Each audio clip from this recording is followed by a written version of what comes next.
నమస్తే. భగవద్గీతలో 10వ అధ్యాయం విభూతి యోగంలో 39వ శ్లోకం. యచ్చాపి సర్వభూతానాం బీజం తదహం అర్జున నతదస్తి వినా యత్స్యాత్ మయా భూతం చరాచరం. సో అంటున్నారు, యచ్చాపి సర్వభూతానాం బీజం తదహం అర్జున. సో అర్జున, నేను ఈ సమస్త లోకంలో ఉన్న భూతాలన్నిటికీ కూడా బీజ శక్తిగా ఉన్నాను. నా నుంచే ఇవన్నీ ఉత్పన్నం అవుతున్నాయి. సో ఈ బీజ మాయాశక్తి రూపంలో మనకి ఈ సృష్టి అంతా కూడా ఇక్కడ మనకి మేనిఫెస్ట్ అవుతోంది.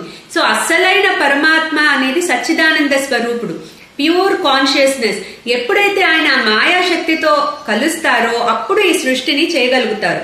సో అందుకని నన్ను ఈ మాయాశక్తిగా తెలుసుకుని, అంటే ఏ శక్తి చేతైతే మొత్తం ప్రపంచం విస్తరింపబడుతోందో ఆ మాయాశక్తిగా నన్ను తెలుసుకో, ఆ బీజ శక్తిగా నన్ను తెలుసుకో, ఆ విధంగా నన్ను ఉపాసించు అని చెప్తున్నారు భగవానుడు. తర్వాత నతదస్తి వినాయత్స్యాత్ మయా భూతం చరాచరం. నేను సమస్త చరాచర వస్తువుల్లో, అంటే కదిలే వస్తువులు, కదలని వస్తువులు అన్నిట్లో కూడా నేను ప్యూర్ కాన్షియస్నెస్ గా స్ప్రెడ్ అయి ఉన్నాను. మొత్తం ఒక చైతన్య స్వరూపుడినై అన్నిట్లో ఉన్నాను నేను.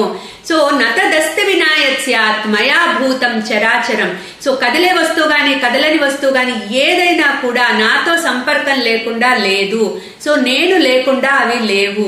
సమస్త ప్రపంచము నాతో సంపర్కం కలిగే ఉంది. సో నేను వాటికి బీజ శక్తిని, నేను వాటిల్లో చైతన్య స్వరూపుడిగా ఉన్నాను. సో ఆ విధంగా నన్ను ఉపాసించు అర్జున అని భగవానుడు చెప్తున్నాడు. క్లీం కృష్ణాయ నమః.